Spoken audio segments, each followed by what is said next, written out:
Yeah, I was going to beast mode, shot. Exactly. Let's do it.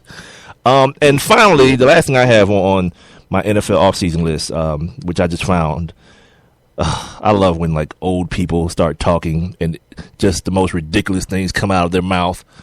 Barry Switzer, former, was he at Oklahoma or Oklahoma State? Oklahoma. Former Oklahoma coach, yeah. Barry Switzer, former Dallas Cowboys coach, or as some people like to call him, the babysitter. Barry Switzer says the Cowboys passing on DeMarco Murray is akin to them passing on Randy Moss in the draft. Oh, Barry. Rob, I had a question for you. What position does DeMarco Murray play? Running back. In what league? The National Football League. Exactly. It's nothing like that. Where you can get a guy in the fourth round, as Mike likes to say, you can get a fourth round guy and get him out there and run the ball. Yeah, run him into the ground for the next 3 years and then let him become somebody else's problem. That's why the Cowboys didn't worry about it. They're like, all right, whatever. No, seriously though. I mean, you're a Cowboy fan. I mean, I like DeMarco Murray. Of course. I mean, he's a nice running back. The dude has 400 touches last year, though. Yeah, that don't go unnoticed. And here's the thing too. Yeah. Like you're a Falcons fan, right? Okay, you've seen Jamal Anderson do that. 400 plus yards, 400 plus carries. You've seen Michael Turner do it. You've seen Steven Jackson come in here with 1 million carries on his back. Yeah, you know what I'm good on? That. Is it 400? 400 is that magic number that they say, right? Or close to it. The magic number is right. If you hit that in the season, the following season you won't be the same, because after Jamal had 400 touches that Super Bowl season, he came back the next season. No, he was different. That dude had 400 carries. He had 399 carries in one NFL season. What the hell? He got his ACL the next season, and then he came back the next season and blew it out again. Yep. So we never got to see Jamal Anderson again in the form that he was that final season when we actually went to the Super Bowl. Well, and then too, the other part of that is, it's hard for me to believe that Jamal started using cocaine after he left the NFL. I mean, it's possible, but that ain't one of them things you just pick up in leisure. Like, you know what, I'm done playing football now. Let me go do a couple of lines. Off the back of a toilet in Buckhead, a Buckhead bar. Let me go do some cocaine in the bathroom. He's had a couple of run-ins with that whole deal there, a couple of DUIs and that whole 9 yards. Good for him. He seems to find his way back on 92.9, the game in Atlanta a lot, though. So there's that. Of course. That doesn't deter them. Yeah, come on, Jamal. We don't care about that cocaine. You're a Falcon. He's gone blind, too. Have you seen him? I thought he already had like the little dye job going on in the fat back. No? Yeah, but now it's blonde. Like Chris Brown blonde? Like that? Like the platinum? Yeah. Like what's the boy named Cisco? Like Thong the Dome? Clinton Portis blonde. Good for him, dude. What, he like in disguise now? Like, that wasn't me. That was the other guy named Jamal Dirty Bird Anderson. I'm somebody different. I'm the dirty blonde. Yeah. I'm good. Yeah, you dirty. All right. That pee is dirty as hell. Yeah, don't pee in no cups no time soon, B. Like, you know what? I love. Like, I didn't know how much I was going to enjoy doing this again because, it's been July since I've been on the air since I've spoken to the people. And by the way, this is the Sports Kings podcast coming to you via Spreaker.com. Sports Kings Live is our Twitter, Instagram, and Facebook if you want to get in touch with us while you're listening to this. Or you can email us at sportskingshl@gmail.com. Now, but I really do enjoy the freedom to be able to say what the hell I want, because it's very unlikely. I don't know about you, Rob, but for me, I'm very comfortable with the fact that, or knowing that it's gonna be hard to get me back into pedestrian radio. Like even without this, I was saying that. Like even without this podcast, I was saying that anyway, because what you end up doing is, if you're me, I like to do a lot of self-reflection and like a lot of self-inventory. And when I look at myself and I know who I am and I know the type of things that are liable to come out of my mouth, and I see the direction that pedestrian radio is going into, and after reading that article, that SI article a couple of days ago about ESPN and their audio division, everybody's playing it safe, and it's all about their dollar, and everyone is letting what everyone in pedestrian radio, well, not everyone, don't let me say everyone because I hate when people do that, include everybody. But what seems to be the new norm, the new old norm in pedestrian radio is that if you're spending advertising dollars, you get to control what's happening on the airwaves of a radio station. No doubt about it. That's right. Bad look. That's why you see people apologizing all the time for everything. Like, to me, that's not the move. Like, I don't apologize for anything I say. I consider myself to be a very thoughtful person. So where the things that come out of my mouth are the things that I mean to say. You don't have to look into them or say, he might have meant this, or I interpret it that way. Nah, I'm going to be very straight up and very direct with you. I know what the rules are as far as pedestrian radio about the language you can use in the FCC and all that kind of stuff, and I will not cross those lines. But other than that, I'm just going to speak my mind, especially on issues. That's why during these shows, you rarely find us doing a lot of X's and O's stuff and a lot of, these numbers and this guy, unless it applies to something that we're actually talking about. But this is more of, a 2-hour commentary. Like, what do you feel about this? How does this move you? Maybe it doesn't. Maybe it does.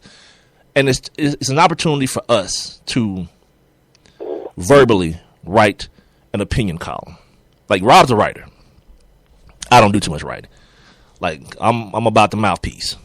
And ladies, you know what I'm talking about. Nah. What you say? I'm not Show playing. what them mouth do, shawty. Show what it do, shawty. You already know, boy. See? But no, perfect example. Something I would have gotten in trouble for at the other place. Hey, that hotline would have been ringing. The hotline would have been ringing. Nah, he never hotlined us. I'm talking about that. Hey, I'm talking about when we were on the AM dial, when we were on 1380. Oh. The hotline would have been. Yeah. What are y'all saying? That thing. But yeah, so like I got in trouble one time for we talking about Tiger Woods, and I was like talking about how lame he was when he was like, "Hey, this is Tiger. I think she found the phone." And I was like, "Hold on, if you're Tiger Woods and I'm banging you, there's no way I should have to introduce myself. You know who it is as soon as you pick the phone up. It should only, well, first of all, it's gonna have to be a phone that I gave you, and this number should be the only one in it." And right. I got in trouble for saying banging. I got wrote up for saying banging on the air. Now, even if you're not a radio, you know that's not against the rules. But no, you can say banging. People want to be holier than thou and put you in these imaginary boxes, and I just don't fit. And I'm not apologetic for saying that because that's how dudes talk. And here's the other thing too that I wanted to mention. I'm glad I brought this back to mind. Every day when I thank the people who listen to this show, I always say the guys that download podcasts or listen to the podcast, and I always omit the ladies. And I know women listen to this show because I check the stats and I see people like the other day, a young lady on Facebook. I told y'all about this yesterday. She commented that she commented on my whole thing about the Hawks attendance being 19, and she was like, I don't know how many games y'all been to, but the place be packed. It's slowly growing. I was like, yeah, you're on game 60. And you've only had 14 sellouts. And one of those was Tender Night. So talk to me another time about slowly growing. Yeah. Tender Night. Swipe me, shouty. Yeah. I was like, if to you slow is molasses rolling uphill, that's exactly what's happening then. You're still 19th and the numbers don't lie. There are 30 teams and you're 19 of those 30. So there's that. But and speaking of apology, or before I do that, because I said I was going to do this yesterday, and I didn't, our guy John Varner, a guy that I was tweeting back and forth with, I said I was going to make sure I mentioned it yesterday, but I did not, and I wanted to go ahead and do it today. And the thing we were tweeting back and forth about, I'm going to get to this Billy Bean thing, but I didn't mention this to Rob yesterday, but your man, Devontae Freeman, right? You hear about him? Right. Hear what he said? Yeah, working out his workout regimen. No. Where? The location of his workout is where? Yeah, in the middle of the hood. He went back to a place. Like, dude, you worked as hard as you did to make it to where you are, to be out of that. Like, he was like, yeah, man, I'm keeping it real. I'm keeping it hood. Dave Chappelle said it best. When keeping it real goes wrong. Like, you ain't you don't have nothing to prove to nobody, dog. I don't know how many of y'all read his story or know his story. This dude is a dude who not only saw a bunch of dudes he knew get killed down in the projects in Miami, but he was working at a mortuary and he buried them. He was the dude who buried his boys. Nah. And basically me and John Varner, what is his Twitter account? It is at Lil Hulk Q. LIL Hulk Q, if you guys want to follow him. We kind of, he was like, yo, well, first of all, he's there during the day. And I was like, of course, because no one gets killed in the projects during the day. We never heard of that happening at all. Like, come on, man. Right. And then second of all, working out with who? Because what reputable trainer is going to want to go to the projects to do his job? So who are you working out with? Like, all this whole thing, like, I'm beasting with who? With who? Like Bernie Mac from Above the Rim? That's who you working out with in the projects? No. Yeah, I can't go with that, man. Like, all this whole deal about, like, I'm gonna keep, like, that, like, you talking about people with red, that's a red flag to me, my man. That's a red flag. Like, you gotta be done with it. And John Varner was like, yeah, it's a good look for the kids. You know what he could do? He could, at any time, go down to the Boys and Girls Club. He can go to them kids' school, which, again, that don't guarantee he won't get shot either, but you know what I'm saying? Exactly. He can go during school time and talk to kids, man. But for them to see him, and by the way, if he's working out during the day in the hood, those kids supposed to be in school anyway. They're not supposed to see him in the park anyway. So there's that. But it's like, yeah, I shudder when I hear that. Because there's so many things that could go so wrong. Like you the dude that everyone in your hood believes that you're a multimillionaire. Although you're not.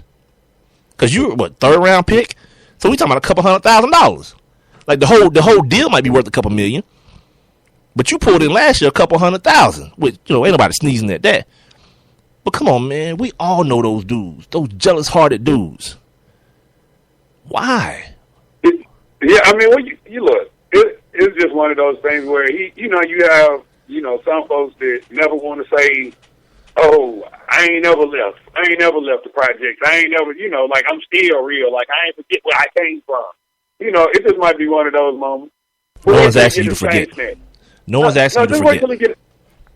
Wait till he get his chain snatched. All I'm asking for the young dude to do is be smart. Like that's best case scenario. If all you do is get your chain snatched, I'm talking about this dude's life.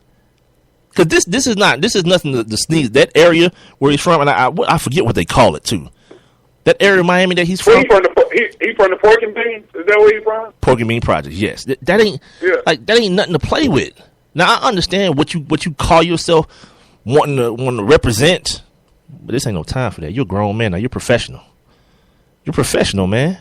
Like my whole argument to that is, what the hell are you working so hard for? Like, if you're from the projects, why are you working so hard to get? Or I figured initially that people who work hard, they work hard to get out of bad situations. There's no need for you to be back there. I remember my homeboys from Birmingham. Go ahead. No, I'm saying hopefully he has a couple of security guards, some bodyguards or something like that with him. Hopefully, he's just not out there just willy-nilly just out there on his own. Guess you what? Know what I'm saying? If a dude is so concerned about keeping it real, he ain't got no bodyguards. That's the last thing he got. Why? Yeah. Because that defeats the message. That ain't real. You got armed security with you? Nah. Well, I tried. Ain't nothing hood about that. I tried. That's the opposite of hood. I tried to defend the man. I'm good. Right. And I like the kid. Last year I thought he should have got a lot more run than he got, but they just kept trotting. Yeah. They kept trotting. What you call that old Cadillac? the one that's leaning back in the back, the suspension going in the back. Yeah. Right. The air shock's gone. Yeah, drop down. The vinyl ripped up in the hood. Right. So as you're going forward, it's air blowing up into the vinyl. So you got a big bubble on the vinyl. Tires ball. Got you riding on some Maypop. You slam on your brakes too hard, they may pop. Yeah, that's him. That's him. And they just kept rolling that out there. The Atlanta Falcons, kept rolling that out there. And, he had all these young, fresh legs ready to roll. And I think the problem, too, was, I don't think he got the pass protection schemes down as good as he should have. No, what's crazy is, and I hate to trash Steven Jackson. I really hate to do that. He's bad at football. Go right ahead. Well, at this point, right, he is bad at football. But what pisses me off for real about the Falcons, in their whole situation and some other situations, and you kind of called me out on one of them.